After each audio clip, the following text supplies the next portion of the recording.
నిలబడిన నా అక్క చెల్లెమ్మలకు, అన్నదమ్ములకు,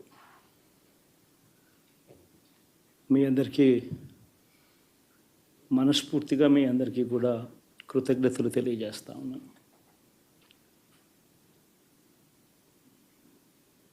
ఏం జరిగిందో తెలియదు కానీ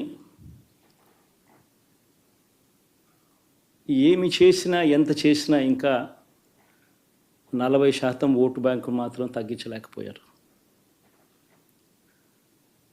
ఖచ్చితంగా మళ్ళీ ఇక్కడి నుంచి లేస్తాం.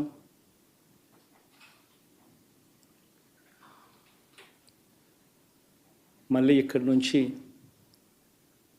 గుండె ధైర్యంతో నిలబడి మళ్ళీ లేస్తాం. ప్రతిపక్షంలో ఉండడం కొత్త కాదు, పోరాటాలు చేయడం అంతకన్నా కొత్త కాదు. నా రాజకీయ జీవితం అంతా కూడా ప్రతిపక్షంలోనే గడిపా,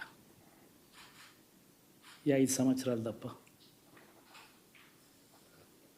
పోరాటాలే చేశా. రాజకీయ జీవితంలో ఎవడు చూడని కష్టాలు కూడా అనుభవించా.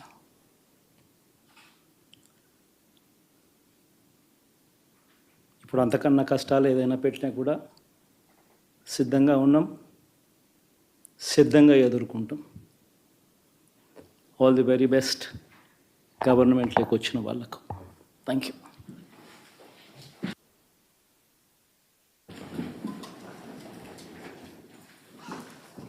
ఎలా ఉండబోతుంది కొత్త పత్ర? చెప్పండి.